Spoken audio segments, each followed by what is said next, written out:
我家的儿子每天闷闷不乐的，也不知道最近到底是发生了什么事情了，我好担心啦！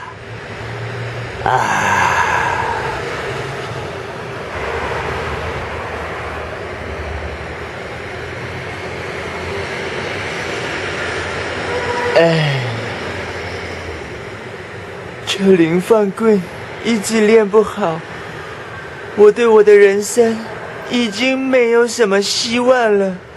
我看我还是把我的棍子丢掉，不要再练车铃了。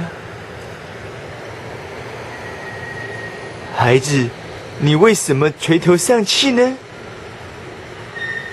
你不懂，爸爸，我每天都在练车铃，我已经可以绕脚10000下了，还可以双连100下了。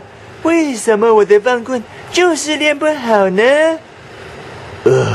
孩子，我跟你讲，放棍不一样，放棍跟其他动作是不一样的。我去帮你找坦克老师，请他帮你解决这个问题好了。爸爸，你是说真的吗？我的放棍有救了吗？那我的棍子就不用丢掉了，太感动了。傻孩子，练车铃需要的是毅力、恒心，还有对的方法。太感动了，爸爸。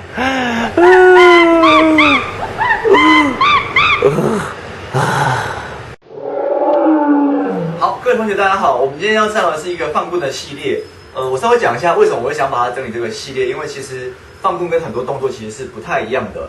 因为像很多人会觉得，自己绕脚不错，双连不错，甚至双抛都很好了。那放棍这个系列为什么好像练起来就很吃力啊？其实放棍这个动作啊，其实跟什么抛铃啊，甚至跟绕脚关系不大。所以如果你有兴趣的话，其实可以单纯就放棍这个动作，我们可以一直练，也可以练得很厉害、很花俏。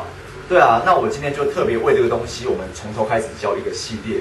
那其实放棍这个东西啊，它就跟我们学的东西很像哦。你数学如果想要学到开根号，那你可能要先学到乘法。学乘法之前，你可能要先学到加法。哦，学加法之前，你可能要再先学到更简单的个位数的加法。那我们今天就会从头开始带大家一步一步学上来。好，那我讲一下，通常啊，我们一般的学生看到扯铃初学的时候，最想学的大概就是这个动作。这个动作我叫做旋风，有的学校叫做什么单手回旋。好，那这个动作我们带他一步一步学，一定可以学到这个部分。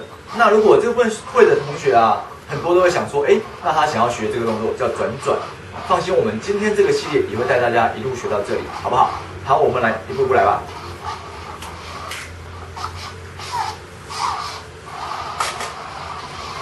好，那如果从这个系列开始学啊，会建议大家学的第一个放棍动作，最简单的就是点水放棍。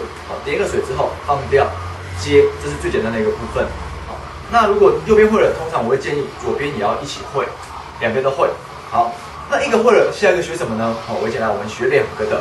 一开始放一下，接，放一下，接，会了换左边，放一下，接，放一下，接。你看我做，如果自己做就会了，那就好。但是事实上一开始做，你会觉得好像点水放棍没有想象中那么好放。没关系，我们在影片中都会做解释。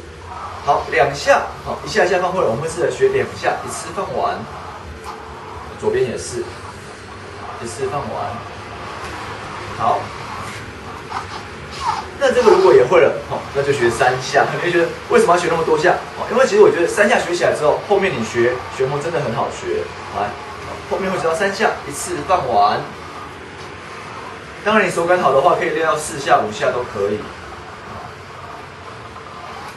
好，来，那这个动作会了之后啊，我会小插曲的带大家学一个小小的花式，点水2下，绕线解开。这动作对于你的放棍啊，或者是手的控线技巧会有一些帮助。那这个如果都会了，那我会建议下一个要学的是绕线放棍，它有分两边，右手绕一圈，解开放掉。我们刚刚都是用点水的，那现在不是哦，现在是绕一圈的，轻轻解开，又回来变通领了。好，那左边的也要学。OK， OK， 那这个动作对陪练或定手玩家来讲，感觉是差很多的。我们在影片当中会带大家看一看不同的感觉。好，那如果1圈的你会了，好，会大家试试看练到2圈的，好，拉2下，好，解开又是空灵。那2下会了，会再慢慢大家学到拉3圈、4圈，好，1、2、3、4，好，那最后学到5圈啦。好，那这个动作基本上是陪练才可以做。那定走的话，你可以不用学这招，你可以把刚刚的动作练熟，我们就直接学旋风。好，那最后这些东西都会了之后，我们就带大家来学旋风。通常前面的基本功，如果你一步一步练上来，基本上如果你要练旋风，应该难度就不会很大。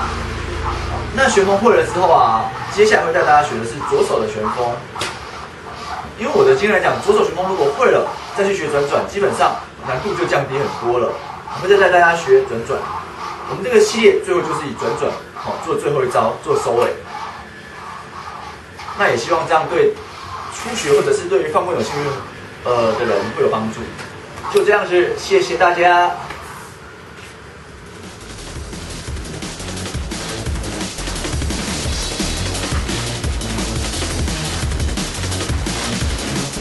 哦，太感动了，太感动了！我这辈子要以身相许的坦克老师，呵呵呵呵。